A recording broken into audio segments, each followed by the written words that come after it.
নমস্কার। আজকের আমাদের বিষয় হলো সাধারণ মানুষরা অ্যাস্ট্রোলজারের কাছে সবথেকে কমন যে প্রশ্ন নিয়ে আসে কেরিয়ার, প্রফেশন, কর্ম, জীবিকা, তার সাথে যুক্ত হরোস্কোপের যে ভাব অর্থাৎ দশম ভাব বা কর্মভাব। কর্মভাবকে জন্মকুণ্ডলীর সবথেকে বলি বা শক্তিশালী কেন্দ্রস্থান বলা হয়। আমাদের হরোস্কোপে 4টে কেন্দ্রস্থান থাকে। ধরুন আপনি একজন মেষ লগ্নের ব্যক্তি, এটা হলো প্রথম ভাব, প্রথম কেন্দ্র। চতুর্থ ভাব হলো দ্বিতীয় কেন্দ্র, সপ্তম ভাব তৃতীয় কেন্দ্র, আর দশম ভাব হলো চতুর্থ কেন্দ্র। এই কেন্দ্রগুলো হলো হরোস্কোপের পিলার। পিলারের উপরে পুরো স্ট্রাকচার দাঁড়িয়ে থাকে। পিলারের ক্ষতি হলে স্ট্রাকচার ভেঙে পড়ে। এই 4টে কেন্দ্রই আমাদের পুরো জীবনের ফোকাস, আমাদের বেসিক রিকোয়ারমেন্ট। এর মধ্যে ফার্স্ট হাউস অর্থাৎ প্রথম ভাব আমি নিজেই অর্থাৎ সেলফ, আমার হেলথ, জীবনী শক্তি। চতুর্থ ভাব ঘর, জমি, মন, শান্তি। বাইরে শারীরিক কষ্ট বা পরিশ্রম যতই হোক না কেন, যখন ভাবি ঘরে আসবো মনের মধ্যে একটা শান্তি চলে আসে, মনে হয় ঘরে এসে আরাম পাবো। পুরোনো দিনের মানুষরা দেখবেন যে গ্রামের জমি জমা বিক্রি করতে চাইতো না, তারা একে অশুভ বলে মনে করত। শরীরে যতই কষ্ট হোক না কেন, মানসিক কষ্ট বা ইমোশনাল কষ্ট আমাদেরকে বেশি পীড়া দেয়। তাই চতুর্থ ভাব প্রথম ভাবের থেকেও শক্তিশালী কেন্দ্রস্থান। এর পরের যে কেন্দ্রস্থান তা হলো সপ্তম ভাব। আমাদের সামনের মানুষ, পার্টনার, স্পাউস অর্থাৎ হাজবেন্ড বা ওয়াইফের ঘর, যে ঘর আমাদেরকে সম্পূর্ণ করে, আমাদের জীবনকে এগিয়ে নিয়ে যেতে সাহায্য করে। একজন ভালো পার্টনার আপনি যতই খারাপ হোক না কেন, সে আপনাকে তার মতো বানিয়ে নেয়। আর সব থেকে শক্তিশালী কেন্দ্রস্থান হলো দশম ভাব অর্থাৎ আমাদের কর্মভাব। এই পৃথিবীটা আমাদের কর্মভূমি। কর্ম করার জন্যই এই পৃথিবীতে আমরা এসেছি। দশম ভাবকে শুধুমাত্র কেরিয়ার বা প্রফেশনের ভাবভাষা ভাবা উচিত নয়। কেরিয়ার বা প্রফেশন কর্মেরই একটা পার্ট হতে পারে। প্রকৃতপক্ষে দশম ভাব আমাদের কাজ করার পদ্ধতি, কেমন আমরা পরিশ্রম করব কাজের জন্য, আমাদের কাজের রুচি, পছন্দ অপছন্দের নির্দেশক। এছাড়াও আমাদের স্ট্যাটাস, ফেম, খ্যাতি, পপুলারিটি, গভর্নমেন্ট, পলিটিক্স, আমাদের পাবলিক লাইফের নির্দেশক হলো দশম ভাব। দশম ভাবকে বিচার করতে গেলে সবার আগে আমাদের দেখা উচিত দশম ভাবেতে কোনো গ্রহ বসে আছে কিনা।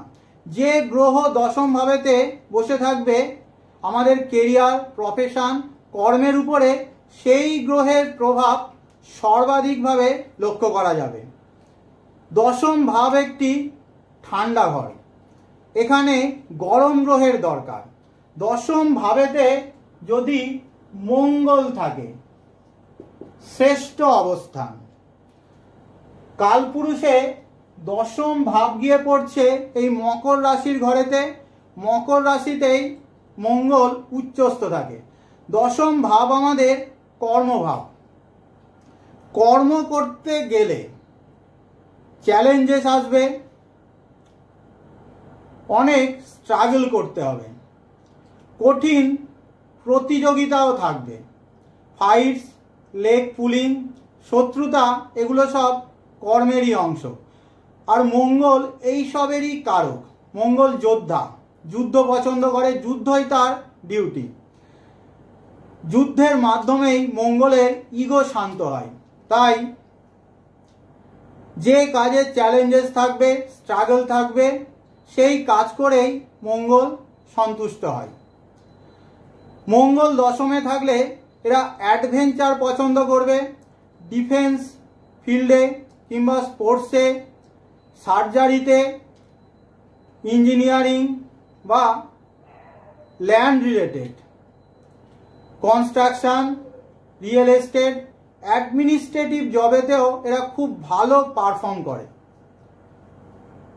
এরা মঙ্গল দশমে থাকলে একটা ভালো গুণ হলো এরা বর্ন লিডার হয়, অর্থাৎ জন্মগতভাবে এরা নেতা হয়ে থাকে। কারণ মঙ্গল হলো সেনাপতি, যুদ্ধের সেনাপতি সেনাকে লিড করে থাকে।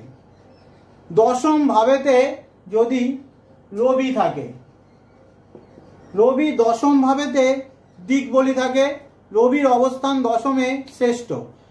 এখানে রবির উপরে যদি কোনো ম্যালিফিক ইনফ্লুয়েন্স না থাকে, কর্মজীবনে প্রকাশ আসবেই, ফেম আসবে, গভর্নমেন্টের সাথে যুক্ত কোনো কাজ বা গভর্নমেন্ট সার্ভিসের জন্য ভালো অবস্থান। দশম ভাবেতে মঙ্গল যেমন চ্যালেঞ্জেস দেয়, দশম ভাবেতে রবি ম্যানেজমেন্ট দেয়।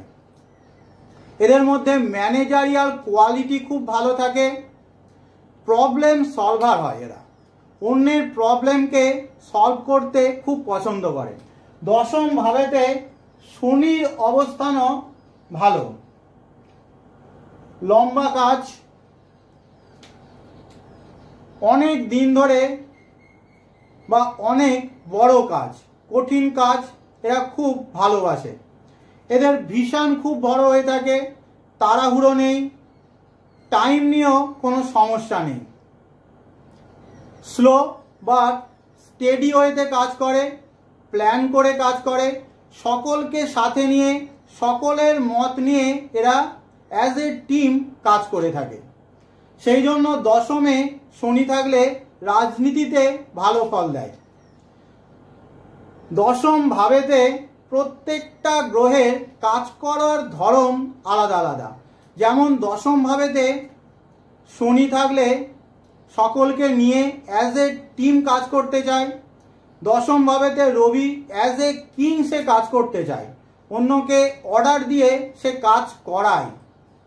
দশম ভাবেতে মঙ্গল বলবে আমার কাছে বাবা অত সময় নেই, তাড়াতাড়ি কাজ করতে হবে, ইমিডিয়েট অ্যাকশান চাই তার। দশম ভাবেতে শনি অবস্থান করলে সেবামূলক কাজ, জব বা সার্ভিস ফিল্ডে এরা ভালো পারফর্ম করে। দশম ভাবেতে শনি থাকলে যদি আপনি বিজনেস করেন তবে সার্ভিস প্রডিউসিং বিজনেস করুন। দশম ভাবেতে বৃহস্পতি থাকলে, বৃহস্পতি দশমে কিন্তু বেকায়দায় পড়ে যায়। বৃহস্পতি খুব সৌম্য মাইল্ড একটা গ্রহ, ধার্মিক, পবিত্র, আশা ভরসা বিশ্বাসে সে কাজ করে, ভগবানের উপরে ছেড়ে দেয়, ওভারলি অপটিমিস্টিক প্ল্যানেট। কিন্তু জায়গাটা হলো হরোস্কোপের সব থেকে কঠিন জায়গা, কঠিন বাস্তবতার জায়গা, সব থেকে প্র্যাকটিক্যাল ভাব হলো দশম ভাব। বৃহস্পতি এখানে এই সব কিছু করে উঠতে পারে না, তাই এরা বিভিন্ন বিপদে পড়ে। কর্মজীবনে সংগ্রাম, লড়াই ঝগড়া পরিবেশ এসব সে পছন্দ করে না। সে চায় বসে বসে অ্যাডভাইস দেবে, জ্ঞান দেবে, গুরুগিরি করবে। এই সব কাজেই বৃহস্পতি ভালো।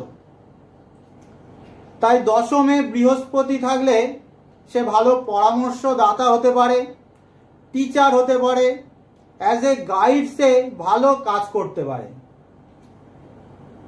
আমাদের বর্তমান ক্রিকেট টিমের কোচ তো জানেন রাহুল দ্রাবিড়, তার লগ্ন হলো মীন লগ্ন, দশমে ধনুরাশিতে স্বক্ষেত্রস্থ তার বৃহস্পতি। As a coach, as a গুরু খুব ভালো। আন্ডার 19 থেকেই অনেক প্রতিভা নিয়ে আসছেন, খুব ভালো গুরু হিসাবে উনি কাজ করছেন। দশমে বৃহস্পতি সাথে যদি কোনো ম্যালিফিক গ্রহ যেমন মঙ্গল, শনি, রাহু এরা না থাকে, তাহলে সেই বৃহস্পতি নিজের আওয়াজ তুলতে পারে না।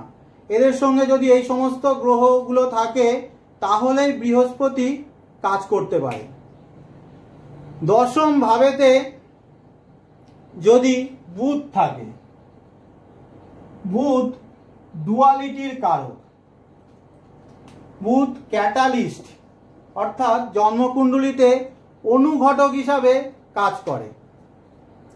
যেখানে বসবে বা যার সাথে বসবে তার মতো অ্যাক্ট করে, রিয়াকশানের স্পিড বাড়িয়ে দেবে।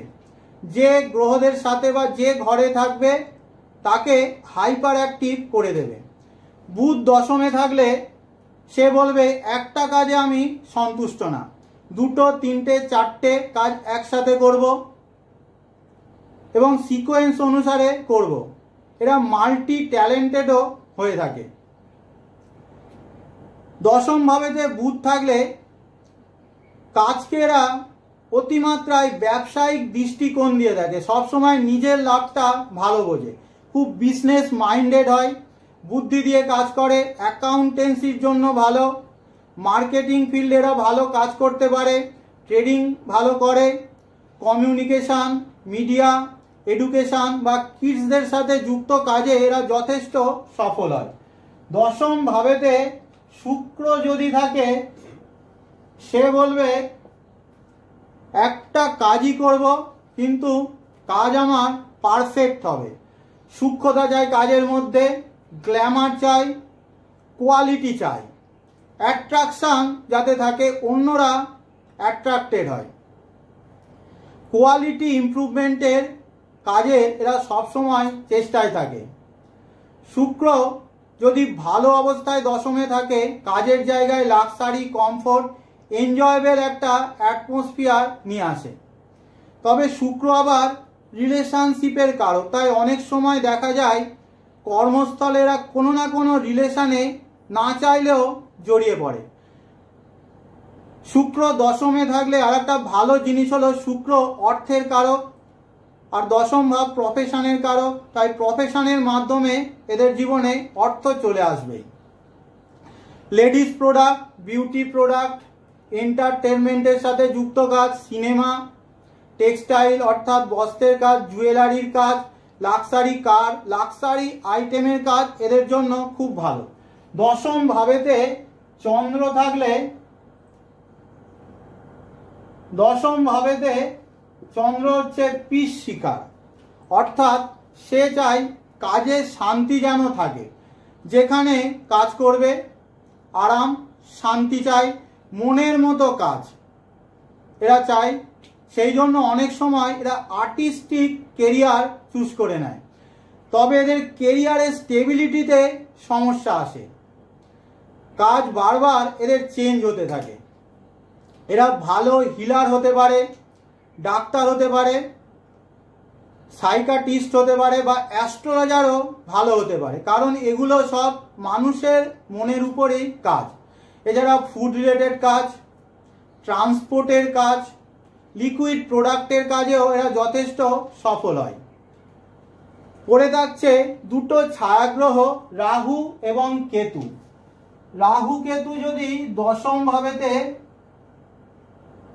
এদের মধ্যে যদি রাহু দশম ভাবেতে অবস্থান করে সে বলবে আমি এমন কাজ করব সোসাইটির মধ্যে কেউ এমন কাজ করেনি, out of the box, uncommon, unconventional ওয়েতে কেরিয়ার তৈরি করা এরা চেষ্টা করে। ফ্যামিলি ট্র্যাডিশনের বিপরীতে অন্যরকম কেরিয়ারের দিকে এদের ঝোঁক থাকে। নেতাজি সুভাষচন্দ্র বোসের মেষ লগ্নেরই জন্মছক। ওনার দশম ভাবেতে তিনটে গ্রহ ছিল, রাহু, রবি এবং বুধ। রাহুর জন্য উনি ওনার ফ্যামিলি ট্র্যাডিশনের বিপরীতে গিয়ে, ওনার বাবা ছিলেন নামকরা লয়ার আর উনি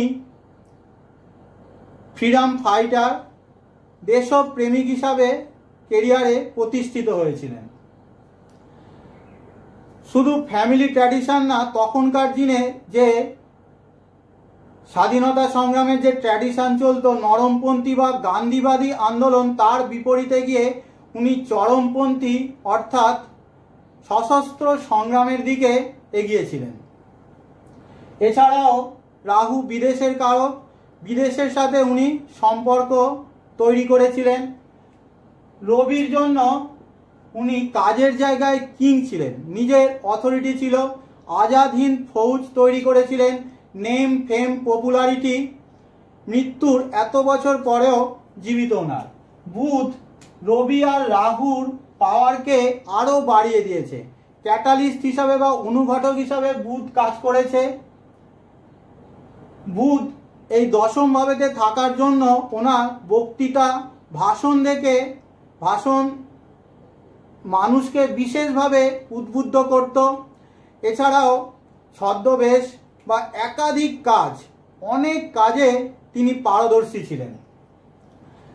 দশম ভাবেতে যদি কেতু থাকে, দশম ভাবেতে কেতুর অবস্থান ভালো ঠিক না। কেতু ডিটাচমেন্টের কারক গ্রহ, কেতু মুক্তির কারক। তাই দশম ভাবেতে কেতু বলবে আমি একা কাজ করব, রুটিন মানব না, একটানা কাজ করতে পারবো না, কাজ বারবার এরা বদলায়, এটা এদের হ্যাবিট, ট্র্যাডিশনাল ওয়েতে এরা কাজ করে। তবে যদি এরা ডাক্তার হয় তাহলে খুব ভালো, কারণ ডাক্তার রোগ মুক্তিরই কাজ করে থাকে। রিসার্চার হিসাবে খুব ভালো এদের জন্য, যোগা, আয়ুর্বেদিক ফিল্ডে, অ্যাস্ট্রোলজি, স্পিরিচুয়ালিটির জন্য ভালো। দশম ভাবেতে গ্রহরা থাকলে তার লর্ডশিপ হিসাবেও কাজ করবে। এগুলো তো গেল সব গ্রহের কারকত্ব অনুসারে কাজ, এগুলো সবার জন্য একই। এবার লর্ডশিপ অনুসারে বিভিন্ন জনের ক্ষেত্রে বিভিন্ন হয়। যেমন ধরুন আপনি একজন মেষ লগ্নের ব্যক্তি, ফার্স্ট লর্ড অর্থাৎ প্রথম ভাবের অধিপতি আপনার হয়ে যাবে মঙ্গল। এই মঙ্গল যদি আপনার দশম ভাবেতে থাকে, প্রথম ভাব আমাদের সেলফের ভাব অর্থাৎ নিজের ভাব, অর্থাৎ কর্ম আমার নিয়ন্ত্রণে। এদের এটা ভালো জিনিস। এদের নেগেটিভ জিনিস হলো এরা কখনো কখনো এতটাই কর্তৃত্বপ্রিয় হয়ে যায় যে খুব আপনজনরা দূরে চলে যায়। এরা সবসময় স্ট্যাটাস, ফেমের পিছনে দৌড়ায়, অন্যরা যাতে এদেরকে নিয়ে আলোচনা করে তাই চায়। দ্বিতীয় পতি যেমন এক্ষেত্রে বৃষ রাশির মালিক হলো শুক্র। শুক্র যদি দশম ভাবেতে অবস্থান করে, দ্বিতীয় ভাব আমাদের ওয়েলথ, টাকা পয়সার ঘর, অর্থাৎ কর্মের মাধ্যমে অর্থ আসবে, এটাও ভালো। তৃতীয় পতি যদি দশম ভাবেতে অবস্থান করে, কাজের জায়গায় পরিশ্রম, এফোর্ট থাকবে। হবিকে যদি কাজের জায়গায় নিয়ে আসে এরা, তাহলে এদের স্ট্যাটাস বাড়তে দেখা যায়। কাজের মধ্যে মুভমেন্ট, কমিউনিকেশন, অনলাইন মিডিয়ার সাথে যুক্ত কাজ, এই সমস্ত কাজ এদের জন্য ভালো হয়। চতুর্থ পতি যদি দশম ভাবেতে থাকে, প্রপার্টি বা ল্যান্ড রিলেটেড কাজ এদের জন্য ভালো। ঘর থেকে কাজ, যাকে এখনকার ভাষায় বলে ওয়ার্ক ফ্রম হোম, তা এদের জন্য আদর্শ। পঞ্চমপতি যদি দশম ভাবেতে অবস্থান করে, এডুকেশন ফিল্ডের কাজ, আর্টিস্টিক কাজ, এন্টারটেনমেন্টের সাথে যুক্ত কোনো কাজ, ক্রিয়েটিভ কাজ, কিডস বা কোনো স্পেকুলেটিভ অ্যাক্টিভিটি এদের জন্য ভালো। ষষ্ঠপতি যদি দশম ভাবেতে থাকে, কাজের জায়গায় শত্রুতা তো থাকবে, তবে অ্যাডমিনিস্ট্রেটিভ জবের জন্য ভালো। আইএস, আইপিএস, ডব্লিউবিসিএস, গভর্নমেন্ট সার্ভিসের জন্য বিশেষভাবে ভালো। ডাক্তার এরা ভালো হতে পারে, লয়ার বা ফাইন্যান্সার হিসাবে এরা যথেষ্ট ভালো কাজ করতে পারে। সপ্তমপতি যদি দশম ভাবেতে থাকে, পার্টনারের জন্য কেরিয়ারের গ্রোথ এদের আসে। বিবাহের পরে কর্মজীবনে উন্নতি হতে দেখা যায়।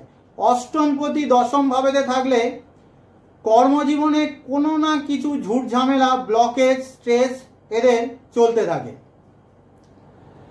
তবে insurance sector, taxation, research, surgery, mining, manufacturing, engineering কিংবা টেকনিক্যাল কাজে এরা যথেষ্ট উন্নতি করে। অষ্টম ভাব আমাদের গুপ্ত শক্তির ভাব, গুপ্ত ভাব, আবার সাডেন নেশেরও ভাব। তাই কখনো কখনো দেখা যায় অষ্টমপতি দশম ভাবেতে থাকলে কোনো গুপ্ত কারণে, গুপ্ত শক্তি বা অদৃশ্য শক্তির প্রভাবে কাজের জায়গায় এদের উন্নতি হয়, আবার কখনো কখনো অবনতিও হতে দেখা যায়। নবমপতি দশম ভাবেতে থাকলে খুব ভালো কম্বিনেশন, কাজের জায়গায় হায়ার অথরিটির সাপোর্ট এরা পায়, লাক ফেভার করে কর্মস্থলে, অর্থাৎ ভাগ্যের সাহায্য এরা পায়।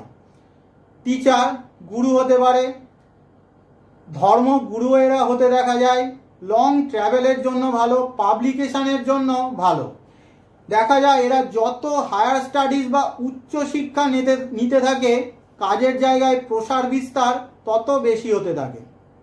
দশমপতি যদি দশম ভাবেতেই থাকে, কেরিয়ারের ভিত খুব মজবুত, অ্যাডমিনিস্ট্রেটিভ জবের জন্য ভালো, গভর্নমেন্ট সার্ভিসের জন্য ভালো, কোনো কোম্পানির টপ লেভেলে এরা কাজ করতে পারে, সিইও, কোম্পানির হেড বা এমডি হিসাবেও এরা কাজ করতে দেখা যায়। একাদশপতি দশম ভাবেতে থাকলে কাজের জায়গায় উইশ ফুলফিলমেন্টের জন্য ভালো, প্রমোশন তাড়াতাড়ি হয়, ইনকাম বাড়ে, কিন্তু এদের উচ্চাকাঙ্ক্ষা, ডিজায়ার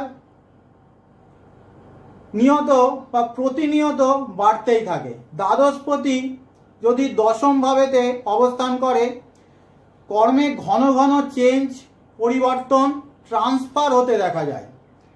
বিদেশে বা অন্য কালচারে কাজ করার জন্য ভালো কম্বিনেশন।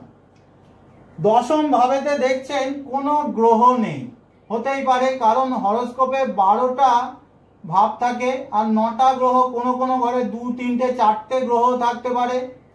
তাই দশম ভাবেতে গ্রহ না থাকাটা অস্বাভাবিক না। সেক্ষেত্রে আমাদের দেখতে হবে দশম ভাবেতে কোনো গ্রহের দৃষ্টি রয়েছে কিনা। যে গ্রহের দৃষ্টি দশম ভাবেতে থাকবে, দশম ভাব অর্থাৎ কর্মজীবনের উপরে সেই গ্রহের প্রভাব সর্বাধিকভাবে থাকবে। চতুর্থ ভাব হলো দশম ভাবের ঠিক বিপরীত ভাব। চতুর্থ ভাবেতে কোনো গ্রহ অবস্থান করলে, ধরুন বৃহস্পতি, শনি, রবি, বুধ, কোনো গ্রহ থাকলে তার দৃষ্টি সরাসরি দশম ভাবেতে গিয়ে পড়বে। কিংবা যে সমস্ত গ্রহের স্পেশাল অ্যাসপেক্ট রয়েছে, যেমন বৃহস্পতি যদি দ্বিতীয় ভাবে থাকে বা ষষ্ঠ ভাবেতে থাকে, বৃহস্পতির দৃষ্টি দশম ভাবেতে গিয়ে পড়বে। শনি যদি ফার্স্ট হাউসে থাকে কিংবা 8th হাউসে থাকে, শনির দৃষ্টিও দশম ভাবেতে গিয়ে পড়বে। কিংবা মঙ্গল যদি 3rd হাউসে থাকে কিংবা সপ্তম ভাবেতে থাকে, তাও মঙ্গলের দৃষ্টি দশম ভাবেতে গিয়ে পড়বে। অর্থাৎ কোনো যে গ্রহের দৃষ্টি দশম ভাবেতে গিয়ে পড়ছে, তার প্রভাব আপনার কর্মজীবনের উপরে সর্বাধিকভাবে বেশি থাকবে। যদি দশম ভাব আপনার ফাঁকা থাকে। এখন কর্ম নিয়ে আরও একটা থিওরি আছে। পূর্বজন্মের কর্ম অনুসারেই কি আমরা বর্তমান জন্মে কর্ম করছি? বড় প্রশ্ন চিহ্ন। অর্থাৎ are we following our past life profession? আমরা পুনর্জন্মে বিশ্বাসী। কর্মের যোগ শরীরের সাথে নেই, কর্মের যোগ আছে আমাদের আত্মার সাথে। পূর্ব জন্মের কর্মফল ভোগ করার জন্যই বারবার আমরা এই পৃথিবীতে আসতে থাকি। 3 রকম কর্মের কথা শাস্ত্রে বলা হয়। এক হলো সঞ্চিত কর্ম, প্রারব্ধ, ক্রিয়মান অর্থাৎ ফ্রি উইল। সঞ্চিত কর্ম অর্থাৎ জন্ম জন্মান্তর থেকে 1000, 10,000 বছর বয়স থেকে যে কর্মফল আমাদের আত্মার সাথে যুক্ত হয়ে বা জমা হয়ে রয়েছে, তাকেই সঞ্চিত কর্ম বলা হয়। এই সঞ্চিত কর্মের সবটাই তো আমরা বর্তমান জন্মে ভোগ করব না। এই সঞ্চিত কর্মের মধ্যে যে অংশটা বর্তমান জন্মে ভোগ করার জন্য বরাদ্দ তাকেই প্রারব্ধ বা ডেস্টিনি বলা হয়। এটা ফিক্সড। এখন আমরা যে জন্মকুণ্ডলীটা নিয়ে আলোচনা করছিলাম এতক্ষণ, সেটা হলো D1 বা লগ্ন কুণ্ডলী। এই লগ্ন কুণ্ডলী বাস্তবে আমাদের সঞ্চিত কর্মের ছক, জন্ম জন্মান্তরের কর্মফলের ছক। এর সব কিছুই আমরা এই জন্মে ভোগ করব না। যেমন ধরুন কারোর হরোস্কোপে এই দশম ভাবের উপরে মঙ্গলের প্রভাব রয়েছে, যে কোনোভাবে দৃষ্টির মাধ্যমে বা অবস্থান অনুসারে দশম ভাবেতে মঙ্গলের প্রভাব রয়েছে, অর্থাৎ জন্ম জন্মান্তর থেকে সেই ব্যক্তি মঙ্গলের এনার্জির সাথে কর্ম করে আসছে, অর্থাৎ মার্সিয়ান এনার্জির সাথে তার কর্ম যোগ রয়েছে জন্ম জন্মান্তর ধরে। প্রিভিয়াস লাইফে হয়তো সে যোদ্ধা ছিল, কারিগর থাকতে পারে, কিংবা শল্য চিকিৎসক থাকতে পারে। বর্তমান জন্মে ডাইরেক্টলি হয়তো সে মঙ্গলের কর্মের সাথে যুক্ত না, বা কিন্তু কাজের জায়গায় দেখবেন সেই ব্যক্তির অ্যাডভেঞ্চার থাকবেই, চ্যালেঞ্জেস আসবেই, খুব অ্যাকশন ওরিয়েন্টেড সে হবে, খুব ফাস্ট সে কাজ করবে, ফাইটিং থাকবে কর্মের জায়গায়, এবং কনফ্লিক্টস, লড়াই ঝগড়া, এই সমস্ত তার কর্মের সাথে যুক্ত থাকবেই। আমাদের সঞ্চিত কর্ম অনুসারে কাজ হয়তো আমরা করছি না। এই জন্মে আমাদের ডেস্টিনি কি, অর্থাৎ প্রারব্ধ কি, তা জানতে গেলে আমাদের দেখতে হবে আমাদের আমাদের D9 চার্ট, অর্থাৎ নবাংশ কুণ্ডলী। এই নবাংশ কুণ্ডলী আমাদের প্রারব্ধের চার্ট, অর্থাৎ যে কর্মের অংশটা আমরা এই জন্মে ভোগ করব তার নবাংশ থেকেই বোঝা যায়। এছাড়াও নবাংশ চার্টের আরও অনেক উপযোগিতা আছে। যারা জ্যোতিষ চর্চা করছেন, হরোস্কোপ দেখছেন, কিন্তু নবাংশ চার্ট দেখছেন না, তারা জ্যোতিষকে নিয়ে ছেলেখেলা করছেন। যে যাই করছেন করুন, আমি আমার ব্যক্তিগত মতামত বললাম, আই মে বি রং। তাহলে আজকের মতো শেষ করলাম। ধন্যবাদ সকলকে।